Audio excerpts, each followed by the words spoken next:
Bonjour à tous, j'espère que vous allez excellemment bien. Aujourd'hui, on retourne sur la Crow Race. On va revenir sur l'étape numéro 4. On parlera des coureurs au top, des bonnets d'âne, comme les derniers jours. Demain, il n'y aura pas de vidéo sur la Crow Race. Il y aura, alors la présentation de Paris Tour, c'est compliqué pour le moment. J'ai pas la liste de départ.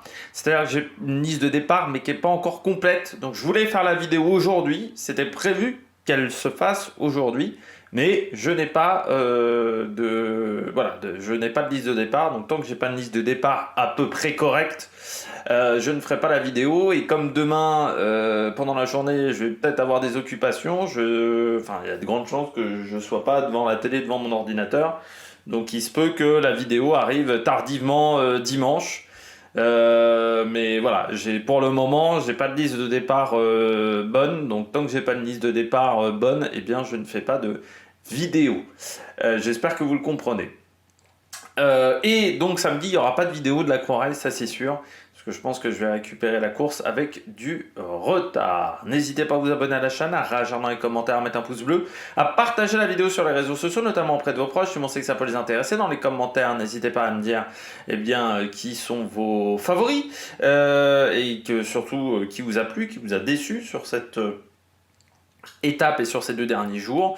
Quand vous vous abonnez à la chaîne, vous pouvez rajouter la petite cloche, comme ça vous êtes au courant des dernières vidéos qui sortent sur la chaîne. Plus vous cliquez rapidement sur une miniature, sur une notification, plus la vidéo est mise en avant par YouTube. Et puis si vous avez les moyens et que vous voulez soutenir mon travail, vous pouvez faire un super thanks. Et je remercie les gens qui font l'effort de cliquer rapidement sur les miniatures et qui font l'effort de faire des super thanks. Bon, étape 4 de la Croix Race. On a eu 2 jours...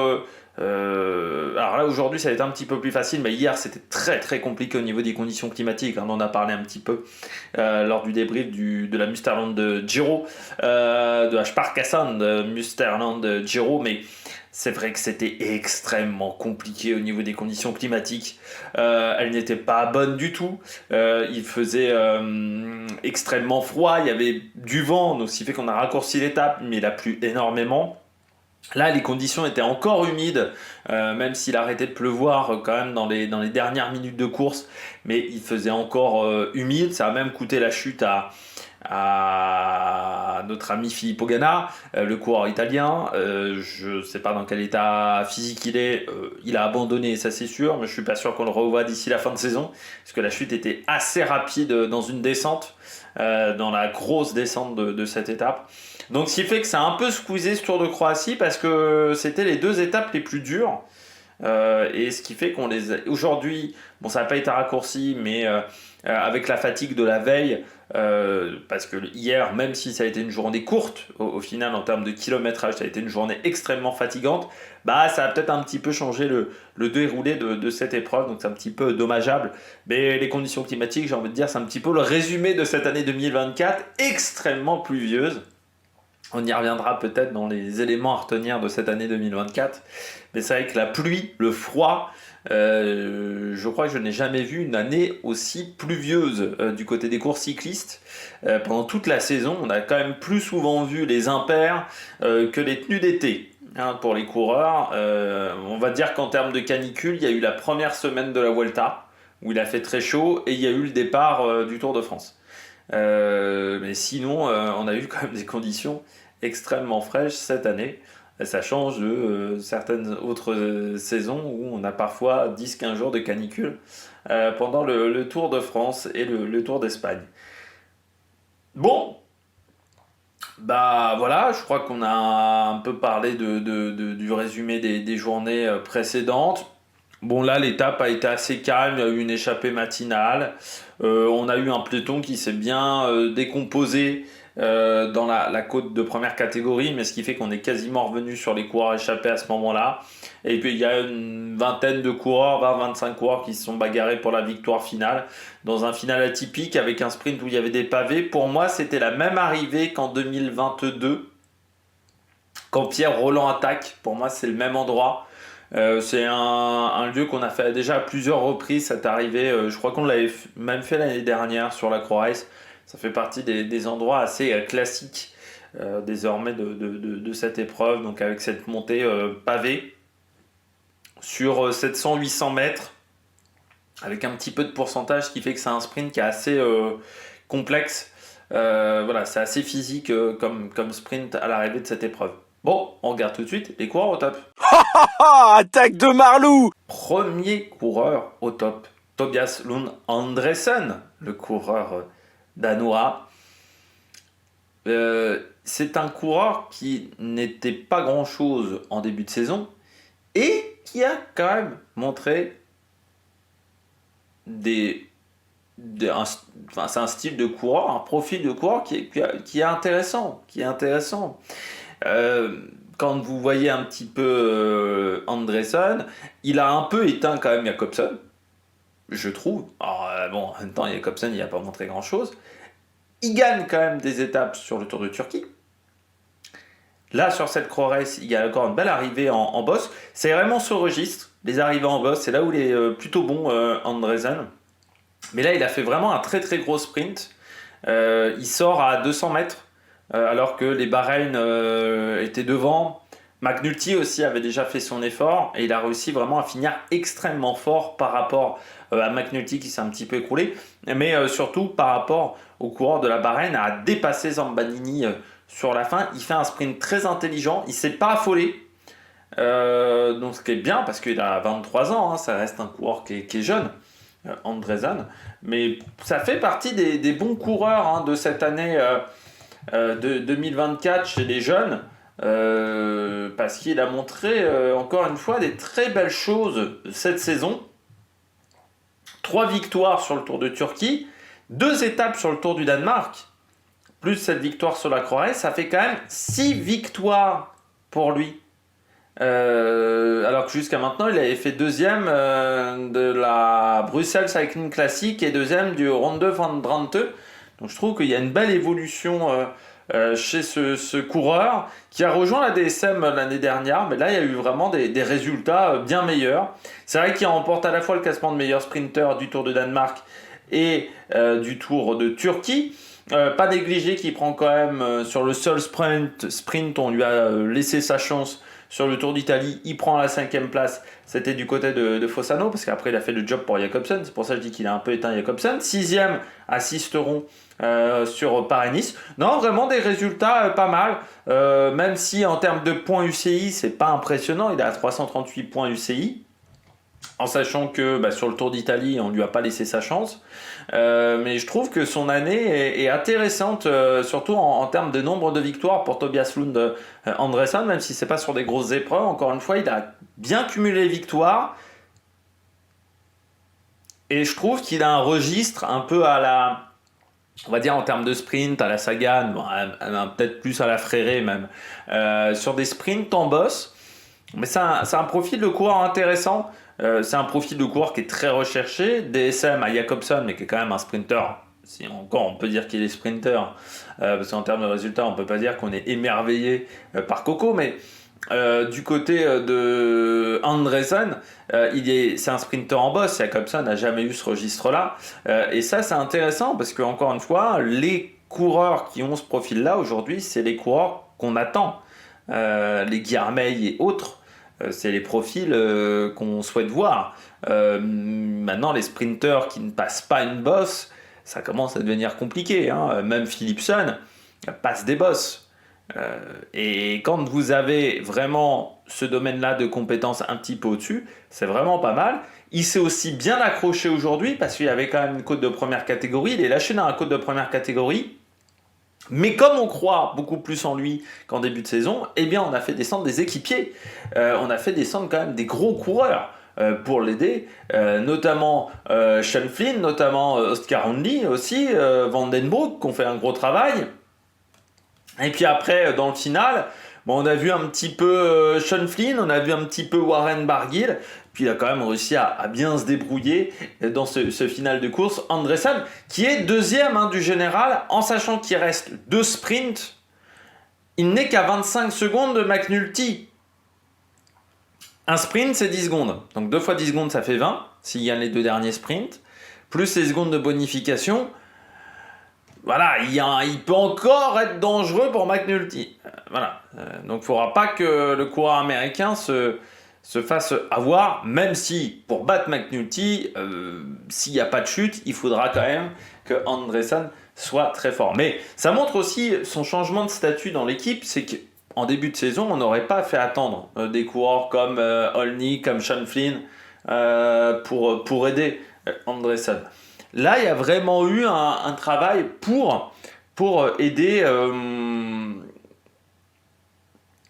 le coureur danois.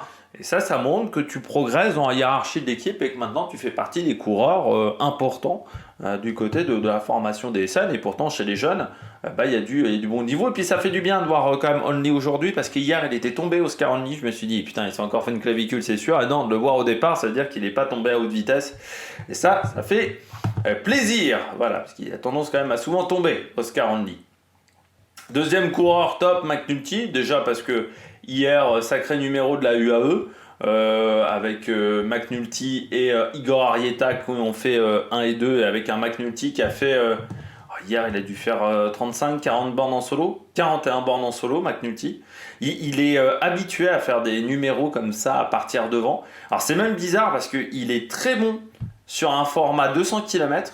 Enfin là, c'était 89, mais sur des formats en dessous de 200 km, il est très bon. En format supérieur à 200 km, on l'a encore vu au championnat du monde, mais c'est vraiment un coureur qui n'arrive pas à avoir des résultats sur les formats de course monuments et sur les épreuves au-delà de 5 heures. C'est quelqu'un qui n'a pas de résultats alors qu'il est capable de faire des grands numéros à l'avant de la course, à ne pas se ménager. Sauf que pour le moment, chez les professionnels, ça arrive sur les monuments. Il n'a pas réussi encore à exprimer son potentiel. McNulty qui a été très fort dans le final parce qu'il prend très vite 30 secondes d'avance, il a vraiment résisté au peloton. Et après, sur la fin, il arrive à en remettre alors que derrière, on roule quand même à haute vitesse. Hein, on fait tout pour tenter de remonter sur lui. Pourtant, ils n'arrivent pas. Alors certes, le circuit est un petit peu technique, la descente est assez abrupte après la montée, mais quand même, il a montré que dans le final, il a été en capacité de sortir ses tripes et de faire un bon final. Mais c'est marrant que McNulty sur les monuments, là je vais regarder, il a déjà pas beaucoup de monuments, hein. Il en a que 4. Mais il n'a pas fait de résultat pour le moment. Il a 2 Liège, 2 Tours de Lombardie. Pour le moment, c'est pas exceptionnel sur ces épreuves-là. Au championnat du monde, cette année, il fait 17e, mais on ne l'a pas vraiment vu dans l'allure pour aller chercher un gros résultat. Là, si je regarde l'année dernière, il fait 13e de Montréal, 47e de Québec, 37e sur la Bretagne classique, qui peut correspondre également à ses qualités. On a vu Marc Hirschi cette année sur les épreuves. Voilà, au-delà de 200 km, c'est un coureur qui a un petit peu du mal, alors que il est en capacité de finir très fort. Donc c'est un domaine dans lequel il doit encore progresser sur les monuments. C'est pas encore un coureur qui est excellent, alors que c'est un mec qui a remporté la Von Ardèche classique, le Grand Prix Miguel Indurain par exemple, le Trophée Calvia, des étapes sur Paragny, sur le Tour de Romandie. Sur le Tour d'Espagne, mais pas sur les monuments. Pour le moment, c'est ce qui lui manque. Coureur qui est en contrat jusqu'en 2027 avec la UAE. On sait que son équipe mise beaucoup sur lui. Ça fait partie des coureurs qui étaient importants cette année sur la campagne des classiques. On l'a vu sur le Tour d'Espagne. Alors on ne l'a pas vu, c'est vrai, sur le Tour de France ou le Tour d'Italie autour de Pogačar. Mais on sait que c'est un coureur qui est important. C'est un coureur qui a une belle endurance, mais pas au-delà de 5 heures, 6 heures de course. Donc là, il y a un vrai travail à effectuer, je trouve, pour Brandon McNulty. Et puis aujourd'hui, il a très bien résisté parce qu'il savait qu'il allait être attaqué. Donc il fallait qu'il soit très intelligent, surtout qu'il n'a pas forcément une grosse équipe autour de lui, hein, parce qu'on a quand même emmené des coureurs autour de Juan Sebastian Molano. Donc forcément tu te retrouves à avoir pas forcément beaucoup d'équipiers autour de toi, même si tu as Igor Arrieta. Et là je trouve qu'il s'en est très bien sorti aujourd'hui. Donc bien, très bien du côté du coureur de la UAE sur cette étape. Donc content pour McNulty, même s'il a eu un petit peu du mal sur la fin de son sprint, je trouve que la journée était plutôt bonne pour le coureur américain. Ben Turner, le coureur d'Ineos, c'était bien tenté de la part de Ben Turner d'attaquer à un tour de l'arrivée, de tenter le coup. On ne peut pas dire de toute manière qu'Ineos soit vraiment en réussite sur cette épreuve. Donc c'était plutôt une bonne idée, surtout que Kim Hajduk aujourd'hui, on ne savait pas trop ce que ça allait donner sur cette étape. Donc il a beaucoup roulé. Après dans le final, il a un peu aidé Kim Hajduk. Ça n'a pas marché. Il était fort, mais il aurait fallu qu'il soit accompagné. Il s'est retrouvé un petit peu seul. Ça a été son problème. Alors c'est toujours le souci du cyclisme moderne, je dis toujours, c'est que souvent les mecs quand ils partent, comme on s'entend pas forcément entre équipes, les échappés, souvent quand il y a des mecs qui attaquent dans les finales des courses, ils attaquent seuls, à part s'il y a un mec qui a la même idée au même moment et qui profite, c'est une sorte d'effet d'aubaine, on va dire, d'un coup d'opportunité. Mais souvent, les mecs attaquent, partent seuls, et on sait très bien que face à un peloton, être 2 ou 3, c'est un petit avantage quand même si après tu te regardes. Mais là, on savait que Ben Turner, seul, il lui manquait un peu de monde, même s'il était fort. Il était fort, Ben Turner, aujourd'hui. Mais il lui en a manqué un petit peu dans le final. Et s'il avait eu un petit peu plus d'aide, peut-être que ça aurait pu aller au bout. Et puis au moins, ça a permis de voir le maillot de la Ineos. Parce que c'est vrai que jusqu'à maintenant, Ineos est un petit peu discret sur cette épreuve de la Crorès. Une année qui n'est pas évidente pour Ineos. J'ai oublié de dire au niveau de McNulty, il a apporté la 77e victoire de l'équipe. 77, c'est le record d'Aerod qui est égalé. Aerod Colombien en 2009 qui avait fait la même chose, mais avec beaucoup plus de sprinters. Je rappelle que dans cette formation-là, en sprinter, vous avez Bolano. Donc c'est vraiment très fort ce qu'a réussi UAE avec ses différents punchers grimpeurs sur la saison. 14 victoires cette année et ils n'ont pas gagné depuis le Tour d'Autriche. Et dans les 14 victoires, tu as quand même 3 championnats nationaux, dont 2 du contre-la-montre. Donc c'est quand même pas une année fantastique. Et l'été a été compliqué pour cette formation Ineos. Vraiment, c'est pas une grande année. Je crois qu'on avait parlé de 17 victoires. 14 victoires, c'est leur pire score, désormais c'est acté. Parce qu'ils n'auront pas en gagné beaucoup d'autres. 14 victoires, ils n'ont jamais fait aussi peu sur une saison. Voilà, donc c'est quand même pas très rassurant sur la situation de l'équipe. C'est une année où ils n'ont pas réussi à s'en sortir, ils ont perdu beaucoup de monde, ça n'a pas fonctionné. Donc non, ça a été une année difficile pour cette formation qui aurait dû faire mieux cette année, mais qui n'a pas réussi à s'en sortir. Et puis en plus avec des coureurs, genre Theodor Storm, qui a un contrat avec Ineos, mais qui n'a pas couru de l'année avec cette formation. Donc voilà, en plus vous avez pas mal de jeunes coureurs. Mais Luc Robeux, il a couru que 17 jours. Léo Hetter, il en a fait que 18. Cameron Wurf, 33. Donc il y a quand même pas mal de coureurs aussi qui ont très très peu couru. Luc Robeux, il n'a pas couru depuis la E3 Saxo Classique, donc le 22 mars. Depuis, il a pris sa retraite, Luc Robeux. Mais oui, non, c'est une année qui est difficile. Bon, Cameron Wurf, c'est pas top. Même les Schmitt et Léonard, non, c'est une année qui n'est pas bonne. Pour moi, c'est une année très très très difficile cette saison.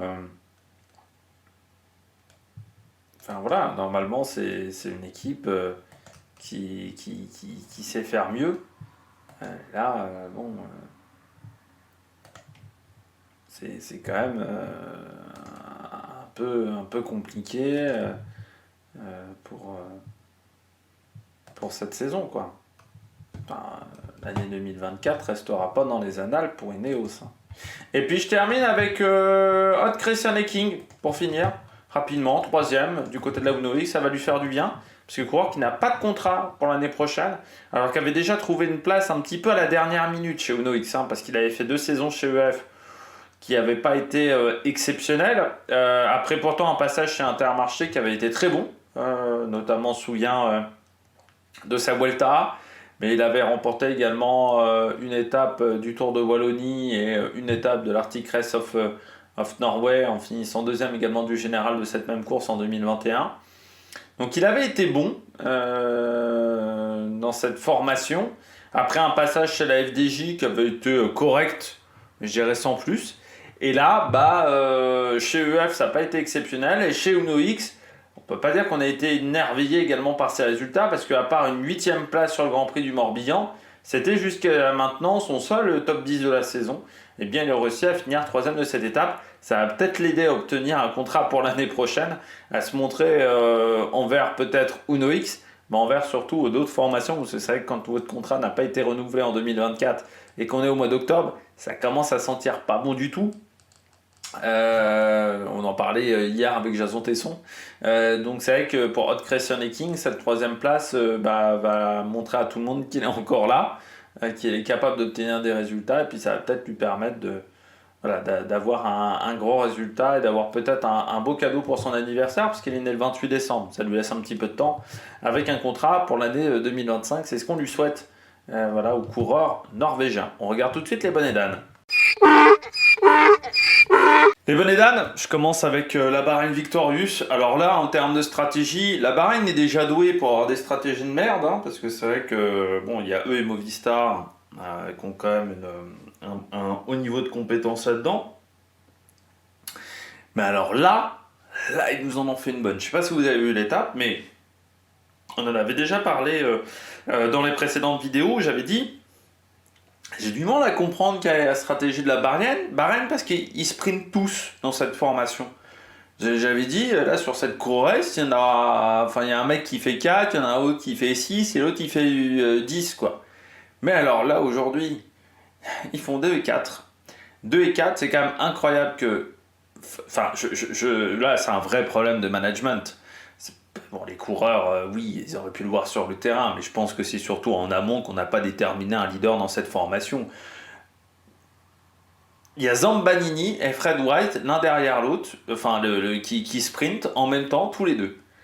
C'est pas Zambanini qui fait le job pour Fred... c'est pas Fred White qui fait le job pour Zambanini, non, les deux sprintent. Les deux sprintent dans leur coin. Et puis à la fin, ils perdent la course, alors que peut-être que si l'un avait fait le job pour l'autre, ça aurait été différent.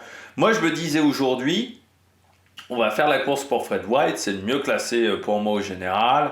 Alors j'avais pu en tête le parcours des 2 derniers jours, mais je me disais, Fred White aujourd'hui, c'est vrai que Zambanini était bien classé au général, mais je me disais, l'arrivée convient bien à Fred White, avec un parcours qui est difficile. Mais bon, on voit que Zambanini est encore là. Dans ce cas-là, White fait le job pour Zambanini. Moi, je trouve ça incroyable qu'il n'y en ait aucun des deux qui soit mis au service de l'autre. C'est exceptionnel parce que aujourd'hui, vu comment Zambanini craque dans les 30 derniers mètres, si Fred White l'aide, il craque pas dans les 30 derniers mètres. Il gagne l'étape parce que Andresen revient trop tard sur la fin. Sauf que ils craquent complet parce qu'ils ont chacun lancé leur sprint à 50 mètres d'intervalle. Je trouve, là, vraiment, c'est extraordinaire. Ce qu'a fait la Bahreïn aujourd'hui, c'est extraordinaire. Ça a montré dans les écoles du cyclisme à ne pas reproduire. Déjà, il y avait eu Vollering sur la course femme des championnats du monde, c'était déjà pas mal. Mais alors là, donc ce qui fait qu'aujourd'hui, ils font 2, 4 du côté de la Bahreïn, alors qu'ils pouvaient aller chercher la gagne. C'est extraordinaire. Vraiment, du côté de cette formation. J'ai rarement vu, ça fait 2, on l'a vu lors de l'étape 2 déjà, où j'avais dit, c'est un peu moyen ce qu'ils ont fait. Mais alors ça fait... là, c'est vraiment un problème de management. Ça veut dire qu'en plus, dans l'équipe, on s'entend pas très bien. Moi, si j'étais un Français, que j'arrive de la Groupama FDJ, je me dis, j'ai peut-être pas fait forcément le bon choix d'équipe. Il dit ah, j'aurais peut-être dû choisir une autre formation parce que là, c'est compliqué quand même la Bahreïn. Hein. Alors, c'est quand même extraordinaire avec cette équipe. Cette équipe existe depuis 2017, je crois de tête, la Bahreïn. À part l'année où vous avez Colbrelli 2021, où ils enchaînent les résultats,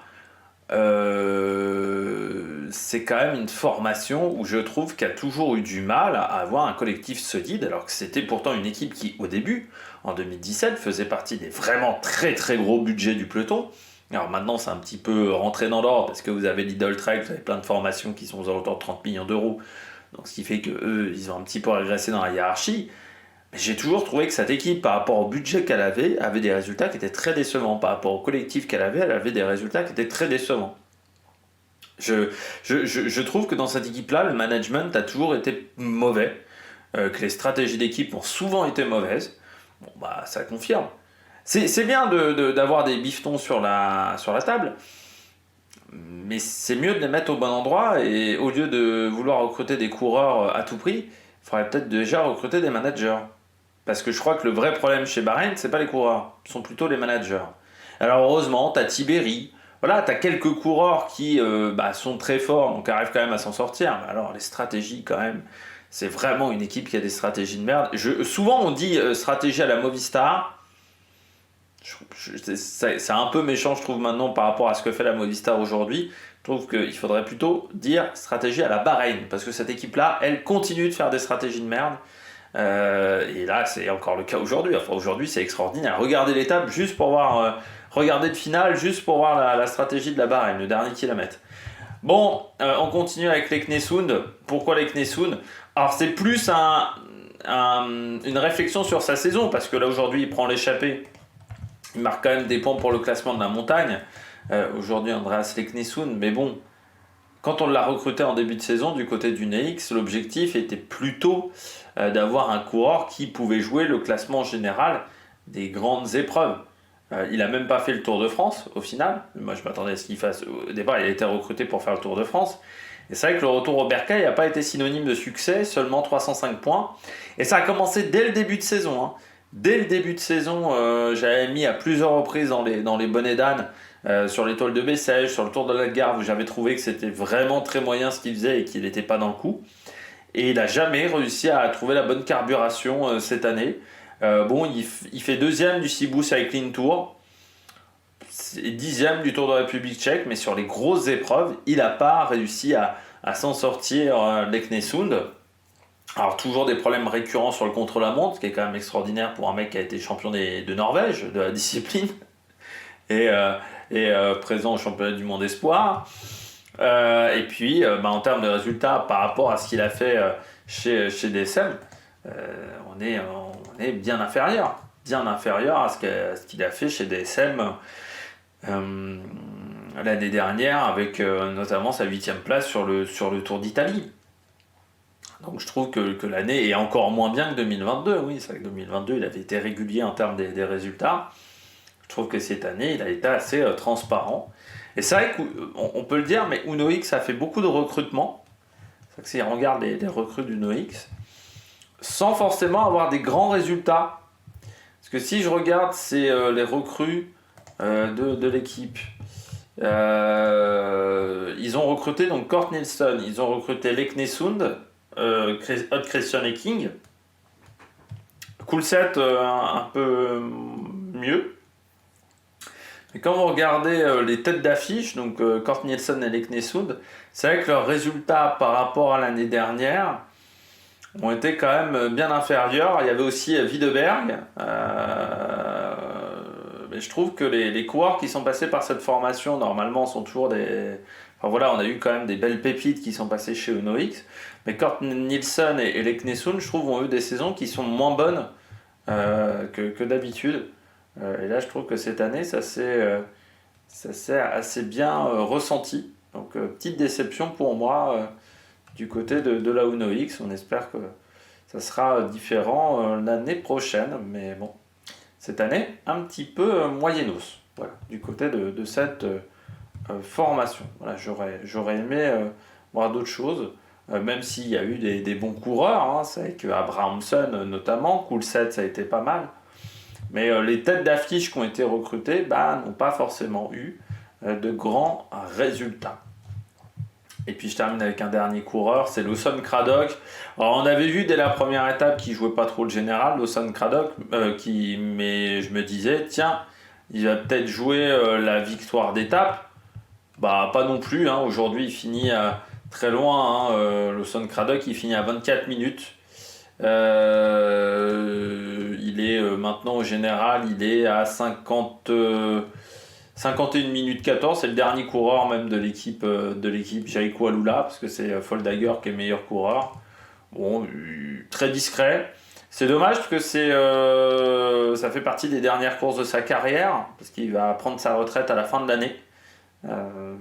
Il finit pas forcément extrêmement bien. Il a seulement couru 38 jours cette année, 20 points UCI. C'est vrai qu'il finit un petit peu en eau de boudin, Lawson Craddock, donc un petit peu déçu pour le coureur américain, parce que c'est un coureur qui a été très talentueux, qui a quand même eu des résultats, même si c'est plutôt sur ses... il n'a pas forcément eu des grands résultats depuis quelques années. C'est vrai que son passage chez Bike Exchange n'a pas été couvert de réussite, mais ça a été un bon équipier aussi, Lawson Craddock. Et là, je trouve que les derniers résultats, cette dernière saison, elle est à oublier. Pas mal d'abandons, il a abandonné sur la Flèche Wallonne, sur le championnat des États-Unis, sur les 2 Grands Prix, Montréal-Québec, sur la Bretagne Classique, sur la Classique à San Sebastian. Voilà, sur cette Croix Race, il est hors du coup. C'est une année compliquée pour Lawson Craddock, donc on espère qu'il retrouvera des bonnes sensations pour la Japan Cup Road Racing à Utsunomiya. Mais bon, j'ai peur que ça soit un petit peu compliqué pour lui lors de cette dernière course de la saison 2024 qui se tiendra donc au Japon. Parcours toujours compliqué cette année, j'ai envie de la faire parce que souvent c'est une course qu'on ne débriefe pas. J'ai pas le parcours encore, mais c'est une course qui est pas évidente et il y aura du beau monde, hein. On parle d'Axel Zinglet, Bilbao, Simon Yates, Van Gils, Pedersen au départ, donc ça devrait être une course sympa. Pas mal d'équipes World Tour au départ, et puis les équipes japonaises avec notamment des Nathan Earl, notamment du côté de ces équipes japonaises. Donc ça va être intéressant de suivre ce que ces formations sont capables de faire face aux grosses équipes du World Tour qui seront présentes. C'est la dernière course de la saison en Pro Series, normalement. Bon, on regarde tout de suite les différents classements. On regarde tout de suite les différents classements. Alors déjà pour vous prévenir, donc il y aura, je pense, pas de vidéo samedi sur cette Crow Race. Je pense qu'on fera une vidéo dimanche ou lundi pour le débrief de cette épreuve, mais qu'il n'y aura pas de vidéo samedi. Donc on fera une vidéo sur les 2 dernières courses, les 2 dernières étapes du week-end. Et ensuite, donc pour les différents classements de cette étape numéro 4, on commence avec la victoire de Tobias Lund Andresen, le coureur danois devant Zambanini et King, Fred White, Pablo Castrillo, premier français Warren Barguil, le 8e.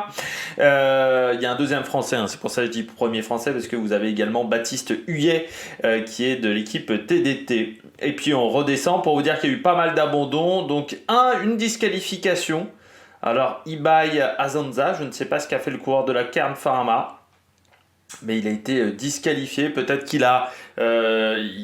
parce que là, il est resté à 27 minutes 40, donc peut-être que pour rentrer dans les temps, il s'est fait un petit peu aider par la voiture de son directeur sportif. Pas mal de non-partants hier, suite à l'étape de la veille. Donc, on a notamment Badilati et Edburn. Badilati, il a encore un contrat pour l'année prochaine. Je suis en train de vérifier. Ouais, il a encore un contrat, parce que c'est vrai que pour le moment, pas émerveillé par... Il a couru 57 jours, c'était pas foufou, Badilati. Et puis, des coureurs qui ont abandonné aujourd'hui, notamment Maseyuk. Vous avez surtout Viviani et donc Ghana qui est tombé. Chute assez lourde dans la descente de la côte de première catégorie, donc voilà, on ne sait pas trop... quelle est l'étendue des dégâts pour Filippo Ganna. Du côté du classement général, toujours McNulty grâce à sa victoire d'hier devant Andresen, Zambanini, Fred White, Foldager. Warren Barguil est dans le top 10, donc ça c'est plutôt pas mal. Du côté du maillot vert, McNulty à égalité avec Andresen, Leonardi et Zambanini. Pas très loin. Du côté du classement de la montagne, c'est Van der Tuck devant Stannard et Leknesund qui a pris des points aujourd'hui. Du côté du classement du maillot blanc, Andresen, Arieta, Hayek, Milovic. Et puis du côté du classement par équipe, DSM, Bahreïn, Ineos, Uno-X. Voilà, du côté des différents classements. On peut regarder les différentes étapes le dernier week-end. Alors demain, déjà, on aura l'étape vers Karlovac. Ça sera une étape toute plate, voilà, pas très compliquée, avec encore un petit circuit autour de Karlovac. Et puis, on aura une étape dimanche, donc autour de Zagreb, qui sera également toute plate. Donc, normalement, il ne devrait pas y avoir de grandes différences du côté du classement général. Pour ces deux derniers jours de course, faites attention, le circuit de Zagreb, si c'est toujours le même, il est très très technique, on peut même dire dangereux, ce circuit autour de Zagreb. Bon, eh bien j'espère que vous avez aimé cette vidéo. Si vous avez aimé cette vidéo, n'hésitez pas à vous abonner à la chaîne, à réagir dans les commentaires, à mettre un pouce bleu. Et puis nous, on se retrouve pour de nouvelles aventures sur Amérique Production. Ciao ciao!